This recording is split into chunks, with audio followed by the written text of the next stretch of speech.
Hello students, good morning, सुप्रभात। सुबह वाले रीजनिंग का क्लास में आप सभी का स्वागत है। जितने भी हमारे विद्यार्थी किसी भी कम्पिटिटिव एग्जाम की तैयारी करने वाले हो, उनके लिए class most important and selected class होने वाला है। क्योंकि इस क्लास में जिस प्रकार से कंटेंट तैयार किया गया है, जिस प्रकार से प्रश्न का सीरीज लिया गया है, सभी प्रश्न एग्जाम की दृष्टि से सेलेक्टेड है, इम्पोर्टेंट है। और मैं बता दूं कि यानी कि वर्तमान समय में आपका एग्जामिनर जिस प्रकार से कंटेंट तैयार कर रहा है, जिस पैटर्न को ले रहा है और आपका पेपर तैयार कर रहा है, वही न्यू पैटर्न, वही न्यू प्रश्न, लेटेस्ट प्रश्न इस क्लास में देखने को मिलेगा और सिखाया जाएगा कि आप सभी कम समय में ज़्यादा से ज़्यादा प्रश्न आप लोग किस प्रकार सॉल्यूशन कर पाओ। आप सभी को इस क्लास में सिखाया जाएगा, सभी चैप्टर से एक एक प्रश्न आप सभी को दिया रहेगा और आप सभी को बताया जाएगा कि कम समय में इस प्रश्न को ज़्यादा से ज़्यादा प्रश्न किस प्रकार सॉल्यूशन कर पाओ। क्योंकि जो विद्यार्थी कम समय में ज़्यादा प्रश्न सॉल्यूशन करना सीख जाएगा, वह किसी भी विभाग का एग्जाम देगा, full by full marks pass करेगा। समझ रहे हो? और क्या होगा, जो आपका कॉन्फिडेंस होगा हाई लेवल होगा। यह कॉन्फिडेंस जब जगेगा जब आप लगातार किसी चीज़ पर वर्क करोगे, यानी लगातार प्रैक्टिस करोगे। और इसी कारण आप सभी को यह इम्पोर्टेंट सीरीज सुबह और शाम कंटिन्यू कर दिया गया है, ताकि सभी विद्यार्थी लगातार किसी चीज़ पर फोकस करें, लगातार प्रैक्टिस करें और अपना कॉन्फिडेंस को और बूस्ट करें। समझ लो, अगर आपका कॉन्फिडेंस हाई होगा तो किसी भी एग्जाम हॉल में जाओगे, किसी भी विभाग में अगर रीजनिंग का सेशन है, full by full marks pass करोगे। तो चलो शुरू करते हैं। पहला प्रश्न देखना। पहला प्रश्न आप सभी का एग्जामिनर क्या पूछना चाहता है, सभी विद्यार्थी समझना। देखो, समझना। पहला प्रश्न करा है, नीचे दिए गए श्रृंखला को पूरा करें। यह सीरीज वाले प्रश्न है। यहाँ पे बताना है कि जिस प्रकार 1, 2, 6, 24 हुआ, उसी प्रकार यहाँ वाट है, उसी प्रकार यहाँ क्या होगा, जो आप सभी को बताना होगा। तो देखो मैं कहूँगा सभी विद्यार्थी पहले खुद से सॉल्यूशन करने की कोशिश करना और हमारे साथ राइट आंसर कमेंट में करते चलना। समझो, उसके बाद तो मैं बता ही रहा हूँ, जहाँ फंसोगे वहाँ देखना। और लेकिन पहले खुद से सॉल्यूशन करने की कोशिश करना। समझ रहे हो? चलो देखो, पहला प्रश्न है श्रृंखला वाले यानी सीरीज वाले। हमें यहाँ पे सोचना होगा कि यह सीरीज जो है किस प्रकार का है, यानी यह सीरीज धीरे धीरे बढ़ रहा है या धीरे धीरे बढ़ घट रहा है या धीरे धीरे घट रहा है। तो हमें देखने के बाद पता चला कि यह जो सीरीज है ना, यह धीरे धीरे बढ़ रहा है, यानी धीरे धीरे बढ़ रहा है यह सीरीज। तो हमें किस प्रकार से सोचना होगा कि 1 से 2 आया, 6 आया, 24 आया, यानी हमें पता चल रहा है कि यह लगातार किसी का गुना में बढ़ रहा है। तो देखो यहाँ पे अगर हम 1 में गुना 2 करते हैं तो 1 गुने 2 करेंगे, देखो अगला भाग हमें आ गया 2। समझो, इसी प्रकार इस 2 में अगर हम 3 करते हैं तो 2 तिया 6, देखो हमें ये 6 प्राप्त हो गया। इसी प्रकार समझना, इस 6 में 4 गुना करते हैं तो 6 चौका 24, देखो आ गया। तो यानी हमें पता चला कि पहला में 2 गुना किए, दूसरा में 3, फिर 4 गुना किए, तो इस बार हमें कितना करना चाहिए, 5 गुना करना चाहिए। तो 24 में 5 हम जब गुना करेंगे तो हमें कितना प्राप्त होगा, 24 पचे 20 से 120, 120 प्राप्त हो गया। अब यहाँ पे हम 5 गुना किए तो इसमें हमें कितना गुना करना चाहिए, 6 गुना करना चाहिए। तो 120 में 6 गुना करोगे तो देखो 6 0 0 और 6 गुने 12 72, यानी 720 आ गया, यानी आ गया। यानी हमें जो यह सीरीज है ना 2 3 4 5, यह बिल्कुल सही सीरीज चल रहा है, इसी लगातार में सीरीज चल रहा है। और इसी क्रमबद्ध हम जब सोल्यूशन किए तो हमें कितना यहाँ भाट के मान प्राप्त हुआ, तो सर जी 120 प्राप्त हो गया। यानी आपका जो राइट आंसर होगा ना, ऑप्शन नंबर सी होगा, जो कि 120। और सभी विद्यार्थी किस ऑप्शन को क्लिक करोगे, तो ऑप्शन नंबर सी को क्लिक करोगे, जो कि आपका बिल्कुल राइट है, बिल्कुल सत्य। यहाँ तक सभी विद्यार्थी समझ गए हो, तो हम सब चले अगला प्रश्न पर। तो जी चलो देखो, 2 नंबर का प्रश्न समझना सभी विद्यार्थी। देखो करा है ना, नीचे दिए गए अक्षर श्रृंखला को पूरा करें। यह जो श्रृंखला है ना, ACFH KM PR, तो इसी प्रकार आगे क्या होगा जो आप सभी को बताना है और सोचना समझना है। तो देखो ऐसे प्रश्न में हम किस प्रकार से सोचेंगे, सबसे पहले आप लोग क्या करना, अल्फ़ाबेट पोजीशन लिख लेना, उसके बाद आप लोग दिमाग लगाना। जैसे कि देखो एक अल्फ़ाबेट पोजीशन 1 होता है, सी का कितना होता है 3 होता है, एफ का 6 होता है, एच का 8 होता है, के का 11, एम का 13, पी का 16 और आर का 18। अब यहाँ पे आप लोग दिमाग लगाओ। देखो यहाँ पे देखो ए से सी गया यानी 1 से 3 गया तो +2 हुआ, समझना। देखो उसके बाद सी से एफ गया यानी 3 से 6 गया तो +3 हुआ।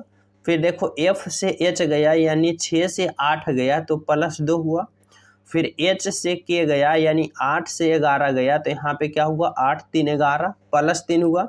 फिर देखो के से एम गया यानी 11 से 13 गया यानी कि यहाँ पे क्या हुआ, तो +2 हुआ। इसी प्रकार देखो एम से पी गया यानी 13 से 16 गया तो +3। फिर देखो पी से आर गया यानी 16 से 18 गया तो क्या हुआ, तो 16 + 2 18 यानी पी से आर गया तो यहाँ पे +2 जोड़ा। यानी क्या हुआ चल रहा है यह सीरीज में हमें पता चलना, अल्फ़ाबेट पोजीशन लिखने से यह पता चलता है कि यह सीरीज जो है किस प्रकार का, यह श्रृंखला। तो देखो पहले 2 जोड़ा, फिर 3, फिर 2, फिर 3, इस लगातार क्रमबद्ध में यह सीरीज चल रहा है, समझो। तो देखो अंत में 2 जोड़ा तो यानी आर से इसके बाद हम अगले स्थान निकालेंगे तो इसमें हमें +3 जोड़ना होगा। अगर इसके बाद निकालेंगे तो फिर +2 जोड़ेंगे। तो देखो आर का अल्फ़ाबेट पोजीशन 18 होता है और जब 18 में आप 3 जोड़ोगे तो 18 और 3 कितना होता है, तो 18 और 3 21 होता है। और 21 जो अल्फ़ाबेट पोजीशन होता है वह किसका होता है, तो यू का होता है। यानी यहाँ पर यू दोगे, क्या दोगे, यू दोगे, यू होगा। अब देखो इसके बाद अगला हम पद निकालेंगे ये वाला, तो इसमें हम कितना जोड़ेंगे, अब हम +2 जोड़ेंगे। तो यू का होता है 21 और 21 में जब आप 2 जोड़ोगे तो 21 और 2 23 होता है और 23 जो होता है वह डब्लू का होता है। यानी कि यहाँ पे जो हमारा राइट आंसर प्राप्त हुआ यू और डब्लू, यानी यहाँ पे यू डब्लू आएगा, जो कि कौन सा ऑप्शन में आपका है, तो देखो ऑप्शन नंबर सी में है। यानी यहाँ पर आप लोग यू और डब्लू भरोगे जो कि आपका बिल्कुल राइट आंसर होगा, बिल्कुल सत्य होगा। कौन सा, तो ऑप्शन नंबर सी। समझ रहे हो, यहाँ तक सभी विद्यार्थी समझ गए हो। तो हम सब चले अगला प्रश्न पर। तो चलो इससे पहले देखो सभी विद्यार्थी वीडियो क्लास को लाइक कर देना, सेशन को, और जो न्यू हो चैनल पे पहली बार हो तो सब्सक्राइब कर लेना, क्योंकि आप सभी का फास्ट नोटिफिकेशन पहुंच सके सुबह और शाम वाले क्लास में, इसलिए बेल आइकन भी दबा लेना। और सभी विद्यार्थी ईमानदारी से लाइक वाले बटन को प्रेस कर दो, क्लास लाइक कर दो। तो चलो देखो अगला प्रश्न, अगला प्रश्न क्या है समझना। देखो 3 नंबर का प्रश्न समझना, कराए नीचे दिए गए प्रश्न में संबंधित शब्द को चुने। यहाँ पे संबंध बताना है, यानी आप सभी को सोचना समझना है कि व्हेल का संबंध स्तनपायी से है, तो कछुआ का संबंध उसी प्रकार से क्या होगा। तो देखो व्हेल जो होता है ना, व्हेल वह किस श्रेणी का जीव है, तो वह है स्तनपायी श्रेणी का जीव है, स्तनपायी श्रेणी का जीव है। यानी हम स्तनपायी उसे कहते हैं जो क्या करता है, जो दूध पिलाता है अपने बच्चे को, समझो। यानी वह बच्चा पैदा करता है, अंडा नहीं देता है, उसे हम क्या कहते हैं, तो उसे हम स्तनपायी कहते हैं। यानी व्हेल जो है वह किस श्रेणी का जीव है, तो वह है स्तनपायी श्रेणी का जीव, समझना। इसी प्रकार कछुआ को हमें सोचना है कि यह किस श्रेणी का जीव है। तो जब कछुआ होगा ना, वह किस श्रेणी का जीव है, तो उभयचर नहीं होगा, मछली नहीं होगा, मोलस्क नहीं होगा, वह क्या है, तो सरीसृप श्रेणी में आ जाएगा। कछुआ किस श्रेणी में आ जाएगा, सरीसृप में। यानी कछुआ, मछली, ये सब, सॉरी मछली नहीं, कछुआ, सांप, ये सब किस श्रेणी में आ जाएगा, तो सरीसृप में आ जाएगा। यानी कछुआ जो होता है, जो रेंगने वाला होता है, वह सरीसृप में आ जाएगा। जैसे कि कछुआ क्या हो जाएगा, तो सरीसृप में आ जाएगा। यानी हमें पता चला कि व्हेल का संबंध जिस प्रकार स्तनपायी से है, कछुआ का संबंध उसी प्रकार किससे होगा, तो सरीसृप में होगा, ऑप्शन नंबर बी। यहाँ तक सभी विद्यार्थी समझ गए हो। तो चले हम सब, तो चलो नेक्स्ट प्रश्न को देखते हैं। देखो 4 नंबर का प्रश्न समझना, बिल्कुल सिंपल, बिल्कुल आसान, घबराने की जरूरत नहीं है, समझो। तो देखो क्या है इसमें, लुप्त संख्या, मिसिंग नंबर है। यहाँ पे देखना, यहाँ पे जो वाट है ना, इसके जगह आप सभी को बताना होगा कि क्या होगा। तो देखो ऐसे प्रश्न को आप लोग क्या सोल्यूशन करना, किस प्रकार से सोचना।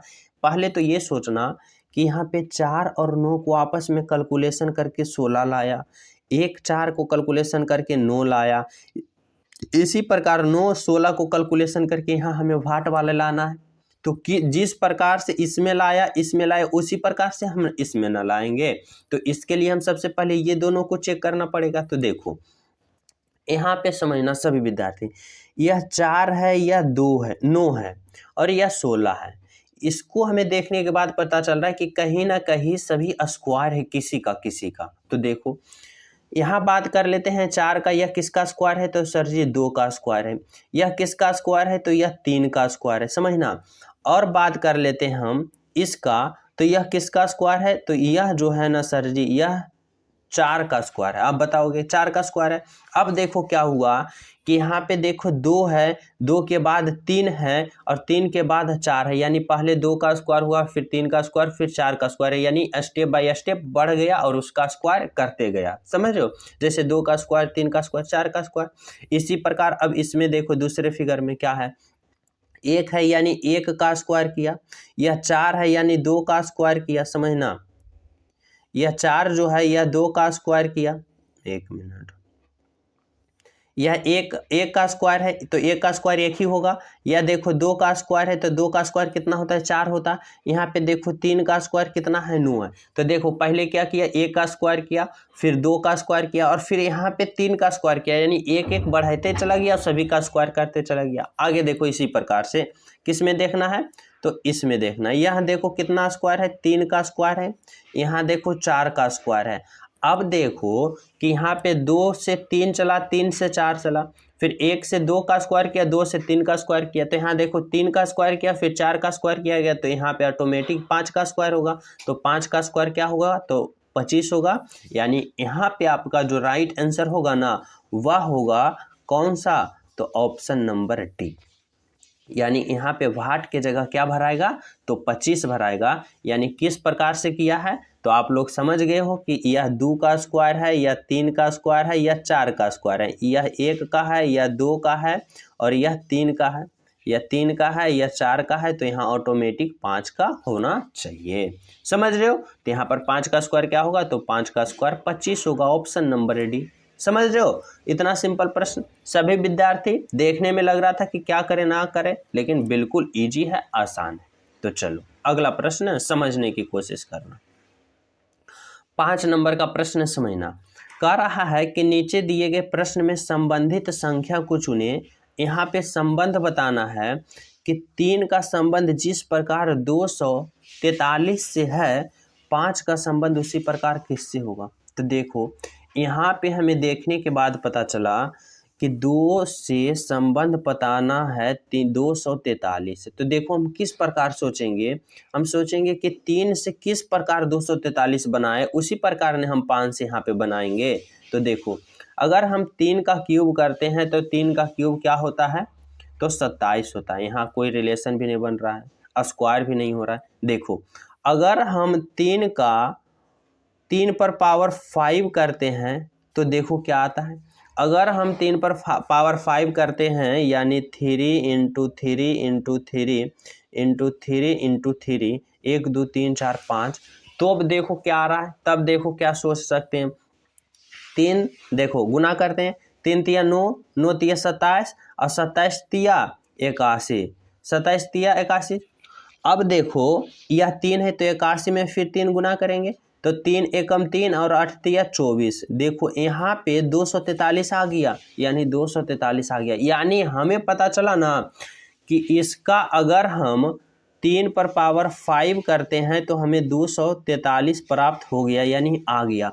तो इसी प्रकार हम इसका भी करेंगे, 5 पर पावर 5 करेंगे, 5 पर पावर 5 करेंगे तो कितना आएगा, चलो करके देखते हैं। 5 इंटू 5 इंटू 5 इंटू 5 इंटू 5।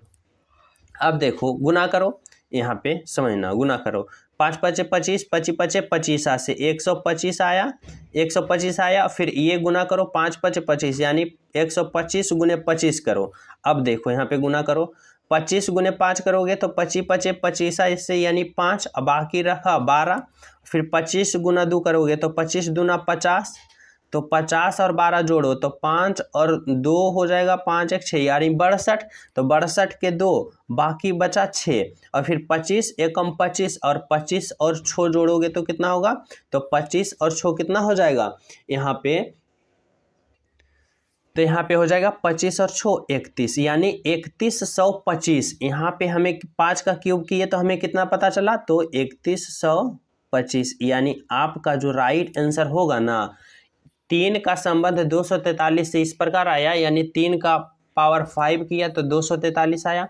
इसी प्रकार 5 का पावर 5 करेंगे तो 200 कितना प्राप्त हो रहा है, 3125, यानी 3125 कौन सा ऑप्शन में है, तो ऑप्शन नंबर बी में है, जो कि आपका क्या है, बिल्कुल राइट आंसर। तो इस प्रकार आप लोग कैलकुलेशन कर लोगे। अगर आप सभी को डायरेक्ट पता होता, किस प्रकार से डायरेक्ट पता होता कि देखो 3 का क्यूब को क्या होता है, तो 3 का क्यूब 27 होता है, और फिर 2 बार और जोड़ना है तो यानी 3 3 9, तो 27 गुने 9 करोगे 27 नमा 243, 243 से आ गया। और इसी प्रकार अगर आप लोग जोड़ोगे 5 का क्यूब करना चाहोगे तो 5 का यहाँ पे 5 करना, 5 पर पावर 5 करना चाहोगे तो 5 का क्यूब कितना होता है, तो 125 होता है, और बाकी 2 को 5 और बच गया तो 5 पचे 25। अब इसका डायरेक्ट गुना कर लोगे तो डायरेक्ट आ जाएगा 3100, कितना आ जाएगा, तो 3100 यहाँ आ जाएगा 25। समझो, तो उतना मैं कैलकुलेशन समझाने के लिए किया हूँ, डायरेक्ट आप लोग एग्जाम में कर पाओगे। समझ रहे हो इस प्रकार से। तो राइट आंसर आपका क्या होगा, ऑप्शन नंबर बी। तो यहाँ तक सभी विद्यार्थी समझ गए। तो चलिए अब हम सब अगले प्रश्न पर। तो देखो अगले प्रश्न समझने की कोशिश करना, 6 नंबर का प्रश्न है। देखो 6 नंबर का प्रश्न कर रहा है, मछली, समुद्र और नदी, यानी आप सभी को इन चारों ऑप्शन में एक ऑप्शन कौन सा होगा जो इन तीनों का सही संबंध बता रहा है। तो देखो यहाँ पे क्या है, मछली है, समुद्र है, नदी है। अब आप लोग सभी विद्यार्थी समझना, मछली के लिए अगर एक गोला हम बना लिए तो देखो कुछ मछली जो होता है वह समुद्र में भी होता है और कुछ मछली नदी में भी होता है। सभी मछली समुद्र में चला जाएगा तो फिर नदी में मछली क्या नहीं रहेगा। यानी जो मछली होगा वह कुछ मछली समुद्र के भाग में चला जाएगा यानी इधर, और कुछ मछली होगा वह नदी में पाया जाता है। यानी ऐसा फिगर कौन सा दिख रहा है जी, तो सर जी कहोगे ऑप्शन नंबर सी दिख रहा है। यानी आपका जो राइट आंसर होगा ऑप्शन नंबर सी होगा, बिल्कुल राइट आंसर होगा, बिल्कुल सत्य। यहाँ तक सभी विद्यार्थी समझ गए हो। तो हम सब बढ़ें। तो देखो अगले प्रश्न देखना क्या है। देखो 7 नंबर का प्रश्न समझना सभी विद्यार्थी। कह रहा है ना यहाँ पे कि उन सभी लोगों की संख्या ज्ञात कीजिए जो तमिल और तेलुगु बोलते हैं। तो देखो यह पहला गोला मान लेते हैं, इसको दूसरा गोला मान लेते हैं और इसका तीसरा गोला मान लेते हैं। अब देखो पहला गोला देखो तेलुगु के लिए है, दूसरा गोला तमिल के लिए है और तीसरा गोला अंग्रेजी के लिए। लेकिन हमें यहाँ पे चयन वनली बन कर रहा है तमिल को और तेलुगु को। किसका किसका चयन करने का रहा है, तो तमिल को और तेलुगु को। तो देखो पहला तमिल दूसरा तेलुगु, तो दोनों में कौन सा आ रहा है, तो देखो यह 12 भी आ रहा है और 9 भी आ रहा है। यानी 12 और 9 को जब आपस में जोड़ेंगे तो 12 और 9 21, यानी ऑप्शन नंबर सी। यानी इस प्रश्न का जो राइट आंसर होगा ना ऑप्शन नंबर सी होगा, जो कि आपका बिल्कुल राइट है, बिल्कुल सत्य, ऑप्शन नंबर सी। समझ रहे हो। चलो अगले प्रश्न पे चलते हैं समझना। देखो 8 नंबर का प्रश्न सभी विद्यार्थी समझना। करा नीचे दिए गए प्रश्न आकृति का दर्पण छवि चुनिए, यानी दर्पण प्रतिबिंब बताना है। और दर्पण प्रतिबिंब में क्या होता है कि दाएं वाला फिगर बाएं में चला जाता है और बाएं वाला फिगर दाएं में चला जाता है। यानी कि यहाँ पे अगर दर्पण लगा चुका है, यह प्रतिबिंब है, तो इसका यह फिगर है, तो इसका प्रतिबिंब किस प्रकार से बनेगा यहाँ पे चयन करना है। तो समझो मैं थोड़ा जूम कर देता हूँ ताकि आप सभी को और ज़्यादा समझ में आ जाए। अब समझना, देखो यहाँ पे दर्पण लगाया हुआ है, इस प्रकार से वर्ग है, किस प्रकार से, इस प्रकार से वर्ग है, और वर्ग के अंदर इस 4 छोटे छोटे भाग किया, तो ये तो ऐसे रहेगा। अब देखो यहाँ से क्या हो जाएगा, उलट जाएगा। यहाँ से देखो यह जो के इसके बगल में है यानी शुरू में है, वह की पहला भाग में है तो यह किस भाग में चलाएगा, दूसरा भाग में। और यहाँ पे के जो उल्टा हुआ है यहाँ पे के सीधा होके आ जाएगा, दूसरा भाग में आ गया और सीधा होके आ गया। समझ रहे हो, इस प्रकार से यहाँ आ गया। अब देखना यहाँ पे यह जो जी है वह दूसरा भाग में है लेकिन आ जाएगा पहला भाग में, और जी है दूसरा भाग में पहला भाग में आएगा लेकिन यह उल्टा है तो यह सीधा होके जी आ जाएगा, इस प्रकार से आ जाएगा। समझ रहे हो। अब देखना ई जो देखो पहला भाग में हुआ दूसरा भाग में आ जाएगा, और ई का मुंह इस तरफ है तो इसका मुंह इस तरफ हो जाएगा, यानी इस तरफ हो जाएगा। और आर देखो दूसरा भाग में हुआ पहला भाग में आ जाएगा लेकिन यह सीधा हुआ आर है तो यह कैसा हुआ आर हो जाएगा, यह उल्टा हुआ आर हो जाएगा, इस प्रकार से। अब देखो कि कौन सा ऑप्शन में इस प्रकार से दिख रहा है आप सभी को, तो ऑप्शन नंबर बी नहीं, ऑप्शन नंबर सी नहीं, ऑप्शन डी नहीं, जो हमें दिख रहा है only one option number A. यानी इस फिगर का जो हमें राइट आंसर पता चला ऑप्शन नंबर ए होगा, यानी कि इस प्रश्न का जो दर्पण फिगर बनेगा किसकी तरह बनेगा, तो इसकी तरह बनेगा। यहाँ तक सभी विद्यार्थी समझ गए हो, कोई डाउट नहीं है। तो बढ़े हम सब अगला प्रश्न पर। तो देखना अगले प्रश्न समझने की कोशिश करना सभी विद्यार्थी। देखो 9 नंबर का प्रश्न समझना कर रहा है ना कि नीचे दिए गए प्रश्न में विषम संख्या को पहचान करें। विषम संख्या जब भी पूछ दे तो आप लोग इस प्रकार से सोचना कि यह जो 4 ऑप्शन है ना, 4 ऑप्शन में 3 ऑप्शन एक समान होगा और एक ऑप्शन जो होगा आपको अलग होगा, हटके होगा, वही अलग ऑप्शन को हमें चयन करना है। ना कि आप लोग सोचोगे कि सर जी यहाँ पे विषम है तो सम विषम पे आ जाना, क्योंकि विषम देखो ये भी है ये भी है। तो इस प्रकार से नहीं, यहाँ पे जब विषम पूछ रहा है यानी आप सभी को बताना है 3 ऑप्शन एक समान होगा लेकिन एक ऑप्शन सबसे अलग होगा, सबसे हटके होगा और वही विषम होगा। तो देखो किस प्रकार से सोचोगे। 42 की बात करें यहाँ पे, उसके बाद अगर हम 91 की बात करें और 84 की बात करें तो यह तीनों हमें देखने के बाद पता चलता है कि यह भाज्य संख्या यानी किसी से न किसी से कटने वाली है पूर्ण रूप से संख्या। समझ रहे हो। लेकिन 71 जो है 71 यह अभाज्य संख्या है। क्या है, अभाज्य संख्या, यानी 71 जो है यह किसी से कटने वाली संख्या नहीं है, यानी ऑप्शन नंबर डी होगा जो आपको राइट आंसर होगा। यानी ये तीनों से सबसे अलग है ऑप्शन नंबर डी, और यही विषम संख्या है, और यही विषम संख्या को हमें क्या करना था, तो पहचान करना था। यहाँ तक सभी विद्यार्थी समझ गए हो। तो चलिए हम सब अगला प्रश्न पर। तो चलो, और जो जो अभी क्लास को लाइक नहीं की हो सभी विद्यार्थी लाइक वाले बटन को दबा दो, और जो न्यू हो चैनल सब्सक्राइब कर लो। तो चलो देखो अगले प्रश्न समझना क्या है। अगला प्रश्न 10 नंबर का कह रहा है कि नीचे दिए गए निम्नलिखित शब्दों का सही क्रम बताना है। देखो जब भी सही क्रम वाले प्रश्न आ जाए तो आप लोग किस प्रकार से सोचना, बस एक ही पॉइंट माइंड में सेट कर लो कि सबसे शुरू में कौन होगा, उसके बाद उसके बाद उसके बाद और अंत में फाइनल कौन होगा, जो आप सभी को इसी क्रम में बताना। यानी सबसे पहले फिर कौन होगा, फिर कौन होगा और अंत में कौन होगा। तो देखो यहाँ पे अगर हम बात करें तो सबसे पहले क्या होगा, बड़ी आंत है, छोटी आंत है, अमाशय है, मलाशय है, मुख है, गरेशिका है। तो यानी हमें यह पाचन तंत्रिका के बारे में पता करना कर रहा है कि शुरू कहाँ होता है और अंत कहाँ तक होता है। तो देखो सबसे शुरू की बात करें तो 4 नंबर मुख से होता है। मुख के बाद कहाँ जाता है तो ग्रासिका में जाता है, 6 नंबर होगा। ग्रासिका के बाद कहाँ जाता है तो अमाशय में, जिसे हम पेट कहते हैं, 5 नंबर। अमाशय से फिर कहाँ जाता है तो छोटी आंत में, यानी 3 नंबर। और छोटी आंत से फिर कहाँ चला जाता है तो बड़ी आंत में, यानी 1 नंबर। और बड़ी आंत में जाने के बाद वह मलाशय के माध्यम से क्या हो जाता है, बाहर चला जाता है। यानी 4 6 5 3 1 2 कौन सा ऑप्शन में है जी, 4 6 5 3 1 2 ऑप्शन नंबर डी। यानी आपका जो राइट आंसर होगा ना ऑप्शन नंबर डी होगा, जो कि बिल्कुल राइट है, बिल्कुल सत्य है। कौन सा, तो ऑप्शन नंबर डी। यहाँ तक सभी विद्यार्थी समझ गए हो। तो हम सब बढ़े अगला प्रश्न पर। तो देखना अगले प्रश्न समझने की कोशिश करना। 11 नंबर का प्रश्न, सभी विद्यार्थी थोड़ा सा फोकस करना। देखो कथन करा है ना कि सभी धनी व्यक्ति जीवन में खुश रहते हैं। तो ऐसे कथन वाले प्रश्न में आप लोग डायग्राम से नहीं सोल्व कर सकते हो, थोड़ा सा समझकर सोल्व कर सकते हो, क्योंकि इसमें क्या डायग्राम बना सकते हो, कुछ नहीं। तो देखो करा है ना कि सभी धनी व्यक्ति जो है जीवन में क्या होता है, खुश होता है। और जो जो कथन में कहेगा वही निष्कर्ष में रहेगा, तभी आप लोग अगर सही करोगे। अगर निष्कर्ष थोड़ा सा भी दाएं बाएं भटक गया तो आप लोग गलत करोगे, समझो।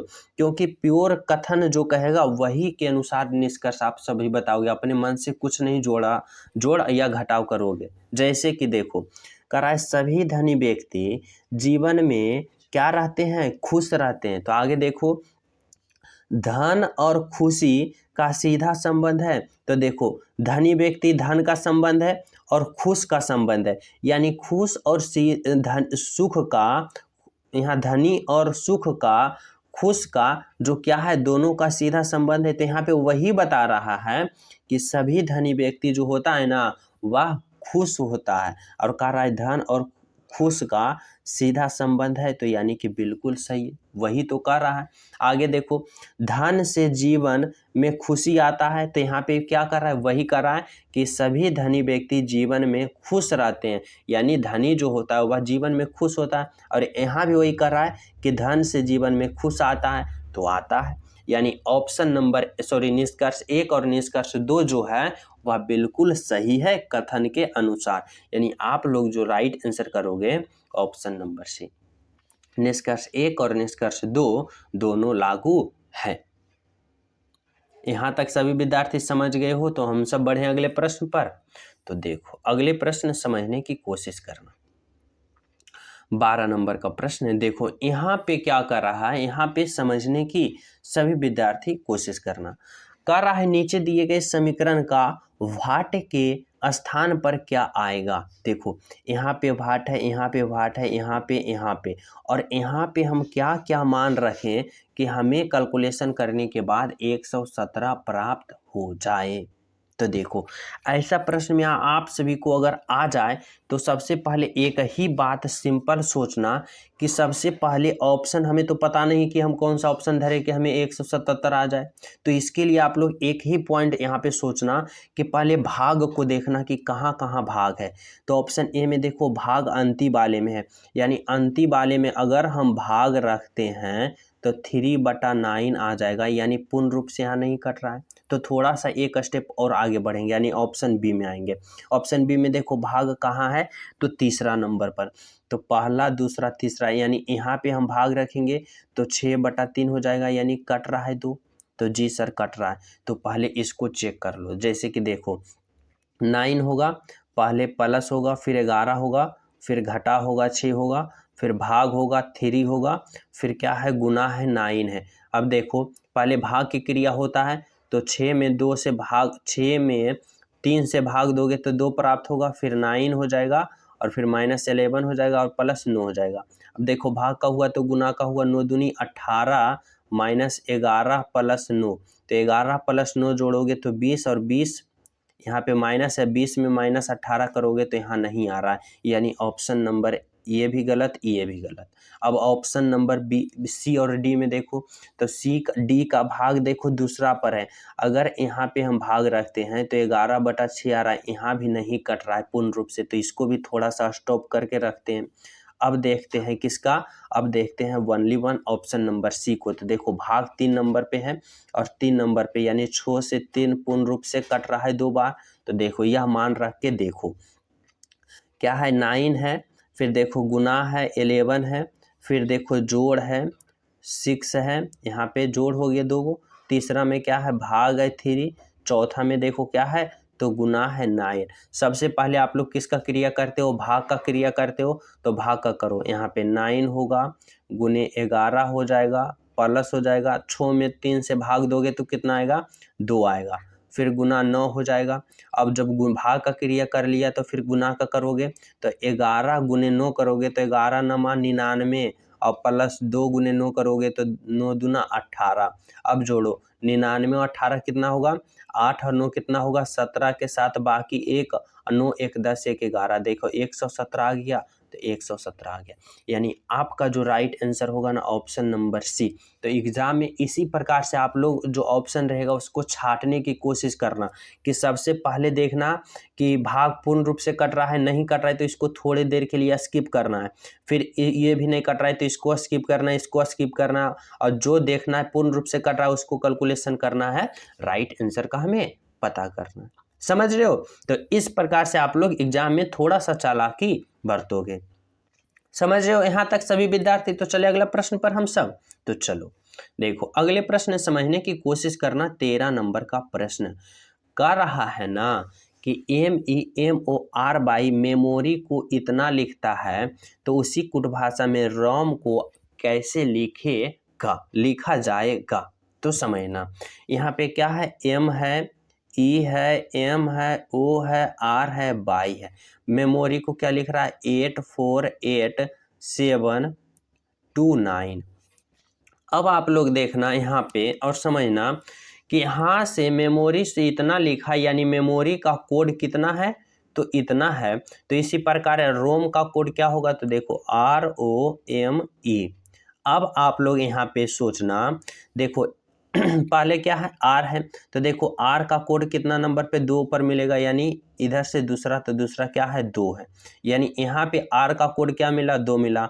फिर देखो O का कोड, O कहाँ है, O यहाँ पे, यानी अंतिम से तीसरा, तो अंतिम से तीसरा 7 है, यानी 7 है, यानी O का कोड 7 है। फिर M का कोड देखो, M कहाँ है, पहले पर तो 8 है। E का कोड देखो दूसरे पर है तो यहाँ पे 4 है, यानी इसका कोड क्या मिल गया, तो 2 7 8 8 4, तो 2784 कौन सा है, 2784 ऑप्शन नंबर डी है, जो कि आपका राइट आंसर यहाँ पे मिल गया, ऑप्शन नंबर डी। समझ रहे हो यहाँ तक? चले हम सब अगले प्रश्न पर। तो चलो देखो अगले प्रश्न समझने की कोशिश करना। 14 नंबर का प्रश्न क्या कर रहा है आप सभी का एग्जामिनर। यहाँ पे दिया गया है ना कि नीचे दिए गए प्रश्न आकृति का कौन सा उत्तर आकृति में निहित है। देखो यहाँ पे यह प्रश्न आकृति है ना, और यहाँ पे यह प्रश्न आकृति है, यहाँ पे उत्तर आकृति है। अब बताना है कि यह फिगर कौन सा इन ऑप्शन में, एक ऑप्शन में समाहित है यानी निर्मित है। तो देखो जूम करते हैं, अब आप लोग बताओगे। देखो यह किस प्रकार से है, इस प्रकार से क्रॉस है, यहाँ पे डमरू का शेप में यानी डमरू के आकार में। तो देखो कहाँ डमरू बन सकता है, यहाँ पे बन ही नहीं सकता, यहाँ पे बन नहीं सकता, यहाँ पे बन नहीं सकता। अगर बोलोगे कि सर ऑप्शन नंबर डी में, तो इस प्रकार से सोज है, इस प्रकार से इस तरफ है, लेकिन यह 90 डिग्री इधर इस प्रकार से है, तो हमें होना चाहिए इस प्रकार से क्रॉस में डमरू बनता है। अब बात रहा ऑप्शन नंबर ए में, तो देखो ऑप्शन नंबर ए में समझने की कोशिश करना। तो इस प्रकार से क्रॉस देखो यहाँ पे है, और इस प्रकार से ऐसे डमरू यहाँ पे है। वस्ट क्या क्या है, इसका जस्ट घुमा दिया है, इस प्रकार से खड़ी कर दिया, यानी यहाँ पे जो यह फिगर है ना इसमें समाहित है, जो कि राइट आंसर होगा। यानी कि क्या समझ में आया कि प्रश्न आकृति उत्तर आकृति कौन सा ऑप्शन में है, तो ऑप्शन नंबर ए में है, जो राइट आंसर है। समझ रहे हो? चलो अगले प्रश्न देखना क्या है, 15 नंबर का प्रश्न समझना। कराए नीचे दिए गए प्रश्न में संबंधित संख्या को चुने। यहाँ पे बताना है ना कि 17 का संबंध 290 से जिस प्रकार होगा, 11 का संबंध उसी प्रकार यहाँ पे किससे होगा। तो देखो यहाँ पे थोड़ा सा सोचना कि 17 से हम किस प्रकार कैलकुलेशन करें कि 290 आ जाए। तो देखो अगर हम इस 17 का स्क्वायर करते हैं, यानी 17 का जब हम स्क्वायर करेंगे तो हमें कितना प्राप्त होगा, तो सभी विद्यार्थी को पता होगा 17 का स्क्वायर 289 होता है। कितना होता है, 289, लेकिन हमें चाहिए 290। तो इसके लिए अगर हम इसमें एक जोड़ते हैं तो 290 देखो हमें प्राप्त हो गया, तो जी सर हो गया। इसी प्रकार इस करेंगे, 11 का हम क्या करेंगे, वर्ग करेंगे या स्क्वायर करेंगे, तो 11 का स्क्वायर 121 होता है, लेकिन जब हम इसमें एक जोड़ें तो इसमें भी हम एक जोड़ेंगे ना, तो 122 आएगा, और ऑप्शन नंबर ए में दिया। यानी राइट आंसर आपका क्या होगा, तो ऑप्शन नंबर ए होगा, यानी दोनों का स्क्वायर किया और एक एक जोड़ दिया। समझ रहे हो यहाँ तक सभी विद्यार्थी? कोई डाउट नहीं है? तो चले, तो चलो अगले प्रश्न समझना क्या है। देखो 16 नंबर का प्रश्न सभी विद्यार्थी समझना, या डायरेक्शन वाले प्रश्न है, और डायरेक्शन वाले प्रश्न में कुछ पॉइंट याद रखना। जैसे कि इस तरह से ऊपर को हम उत्तर कहते हैं, नीचे की ओर दक्षिण कहते हैं, इधर पूरब कहते हैं और इधर हम पश्चिम कहते हैं। अब समझने की सभी विद्यार्थी कोशिश करना, जैसे जैसे प्रश्न कहेगा वैसे वैसे हम चलेंगे। जैसे देखो कह रहा है लक्ष्मी मेरे घर से 10 किलोमीटर पूरब की ओर गई, यानी किसी का घर यहाँ पे है। अब कह रहा है लक्ष्मी इसके घर से यानी मेरे घर से 10 किलोमीटर किधर की ओर चली, तो पश्चिम की ओर चली।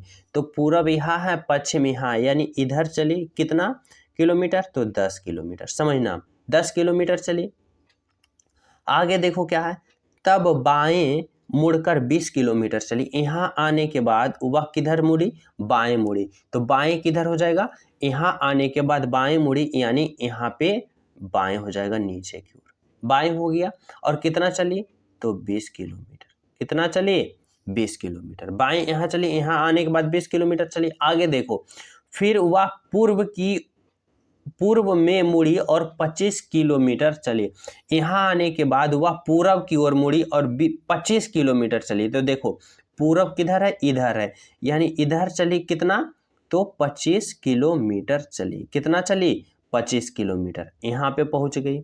आगे देखो क्या है, चलिए, और अंत में बाएं मुड़कर 20 किलोमीटर चली। यहाँ आने के बाद वह कहाँ मुड़ी, तो बाएं मुड़ गई और कितना चली, तो 20 किलोमीटर चली। यानी यहाँ पे, एक मिनट, यहाँ से यहाँ आ गई और कितना चली, तो 20 किलोमीटर चली। समझ रहे हो, यहाँ बाएं मुड़ गई इधर और 20 किलोमीटर चली और पहुंच गई कहाँ पे, यहाँ पे। अब देखो आपका प्रश्न क्या कर रहा है, वह मेरे घर से कितनी दूरी पर थी, यानी उसका घर यहाँ पे है और वह पहुंची है यहाँ।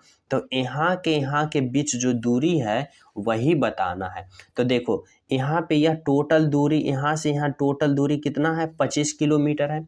और 25 किलोमीटर में यहाँ से देखो इतना 10 किलोमीटर हो गया, तो यहाँ से इतना 10 किलोमीटर हो गया, तो इतना कितना होना चाहिए, यहाँ से यहाँ, तो 15 किलोमीटर होना चाहिए। यानी यहाँ से यहाँ के बीच जो दूरी बच रहा है वह 15 किलोमीटर बच रहा है। यानी इसके घर से भी वह जितना दूर है ना, वह 15 किलोमीटर दूरी पे है, यानी ऑप्शन नंबर डी। यानी आपका जो राइट आंसर होगा ना, ऑप्शन नंबर डी होगा, जो कि 15 किलोमीटर के दूरी पर वह स्थित है। तो right answer option number D. समझ गए हो यहाँ तक सभी विद्यार्थी। तो हम सब चले अगला प्रश्न पर। तो चलो अगले प्रश्न समझने की कोशिश करना। 17 नंबर का प्रश्न देखो, यह प्रश्न में कह रहा है ना कि वृक्ष, पत्तियां और पर्णहरित, यानी आप सभी को बताना है यह 4 ऑप्शन है, इन चारों ऑप्शन में कौन सा ऑप्शन होगा जो इन तीनों का सही संबंध बता रहा है, जो बताना है। तो देखो सबसे पहले हम क्या करेंगे, वृक्ष के लिए गोला बनाएंगे। तो देखो वृक्ष के लिए गोला बना दिए, वृक्ष हो गया। अब देखना सभी विद्यार्थी समझना, पत्तियां जो होता है वह पत्तियां किसके अंदर आ जाएगा, तो पत्तियां जो होता है वह वृक्ष होता है, वृक्ष पे होता है, यानी वृक्ष के अंदर पत्तियां आ जाएगा। जितना भी पत्तियां ऐसी कहीं देखे हो कि बिना वृक्ष के या पौधा का पत्ती उग जाना, नहीं, जब भी पत्तियां होगा तो वृक्ष के अंदर ही होगा, पत्तियां वृक्ष के अंदर हो गया। अब देखो पर्णहरित जो होता है वह होता है पत्ती के कारण, किसके कारण, पत्तियों के कारण। यानी पर्णहरित जो हो जाएगा वह पत्ती के अंदर आ जाएगा, यानी पत्ती के अंदर आ जाएगा कौन, पर्णहरित। अब बताओ कि कौन सा ऑप्शन में यह दिख रहा है आप सभी को, तो यह दिख रहा है ऑप्शन नंबर बी में। यानी आपका जो यहाँ पे राइट आंसर होगा ना, ऑप्शन नंबर बी होगा, वृक्ष के अंदर पत्ती आएगा और पत्तियां के अंदर आएगा कौन, तो पर्णहरित आएगा। यानी इस प्रकार से आपका राइट आंसर होगा ऑप्शन नंबर बी, जो कि बिल्कुल राइट है, बिल्कुल सत्य। समझ रहे हो। तो चले नेक्स्ट पे। तो देखो नेक्स्ट प्रश्न क्या है, समझने की कोशिश करना। देखो 19 नंबर का प्रश्न, यहाँ पे कह रहा है आप सभी को, यदि L का अर्थ जोड़ है, M का अर्थ घटाव है, N का अर्थ गुना है और P का अर्थ भाग है, तो इसका राइट आंसर क्या होगा। यानी जो जो हमें कह रहा है उसका मान हमें यहाँ पे रखना है और राइट आंसर का क्या करना है, तो कैलकुलेशन करना है। तो समझो, देखो यहाँ पे कह रहा है 14n 10, यानी 14 होगा। n क्या है, n का मतलब क्या कर रहा है, n का अर्थ गुना है, यानी यहाँ पे गुना दो 10 होगा। फिर देखो l का अर्थ क्या है, जोड़ है, तो यहाँ पे जोड़ दो, फिर 42 होगा। फिर देखो p का अर्थ क्या है, तो p का अर्थ भाग है, तो यहाँ पे भाग दो 2 होगा। फिर देखो m का अर्थ क्या है, तो m का अर्थ घटाव है, यहाँ घटाव दो 8। अब इसका क्या करो आप लोग, कैलकुलेशन करो। तो क्या करते हो, सबसे पहले भाग का, फिर गुना का, फिर जोड़ का और अंत में घटाव का। तो देखो सबसे पहले भाग का करेंगे, तो 14 होगा, गुना 10 होगा, जोड़ होगा 42 में 2 से भाग दोगे तो कितना प्राप्त होगा, 21 होगा और -8। अब देखो 14 गुने 10 करोगे तो 140 होगा और प्लस 21 होगा और -8 होगा। अब 140 और प्लस 21 करोगे तो 140 और प्लस 21 कितना होगा, 161। और 161 में जब आप 8 घटाओगे तो आपका राइट आंसर कितना प्राप्त होगा, तो 161 में जब आप घटाओगे तो यहाँ पे 153 प्राप्त होगा। यानी right answer option number A होगा। क्या होगा आपका राइट आंसर, तो ऑप्शन नंबर ए होगा, जो कि बिल्कुल क्या है, राइट है, बिल्कुल सत्य है। Option number A is the right answer. समझ रहे हो। तो चले अगला प्रश्न पर हम सब। तो देखो अगला प्रश्न समझने की कोशिश करना। 20 नंबर का प्रश्न, 20 नंबर का प्रश्न करा है, नीचे दिए गए प्रश्न में संबंधित शब्द को चुने। संबंधित शब्द को चुनना है, यानी बताना है कि शक्ति का संबंध जिस प्रकार बाट से है उसी प्रकार यहाँ क्या होगा। आप सभी को राइट आंसर कमेंट में करना है। यानी शक्ति का संबंध बाट से जिस प्रकार होगा उसी प्रकार उसका संबंध क्या होगा। और मैं यह प्रश्न आप सभी को होमवर्क के रूप में दे रहा हूं और सभी विद्यार्थी इस प्रश्न का राइट आंसर कमेंट में जरूर करना। अभी तुरंत ही करो, क्योंकि अभी कलम कापी है। बताना यह सिंपल प्रश्न है, अभी तुरंत टाइप करो कि सर जी होमवर्क का राइट आंसर ऑप्शन ए होगा, बी होगा, सी होगा, डी होगा, जो होगा बता दो। सभी विद्यार्थी समझ लो। और जो जो अभी क्लास को लाइक नहीं किए हो लाइक कर देना, शेयर कर देना। और वीडियो को सभी विद्यार्थी जो न्यू हो चैनल सब्सक्राइब कर लेना, क्योंकि आप सभी के पास नोटिफिकेशन पहुंचना भी अति आवश्यक है। और अगर चाहो तो टेलीग्राम लिंक डिस्क्रिप्शन में, वहाँ भी ज्वाइन हो सकते हो और जल्द नोटिफिकेशन पहुंच सकता है। और सभी विद्यार्थी अंत में क्लास में प्यारा सा कमेंट जरूर करना इस क्लास के लिए। तो मिलते हैं आप सभी को अगले क्लास में, जब तक सभी को हमारे तरफ से जय हिंद।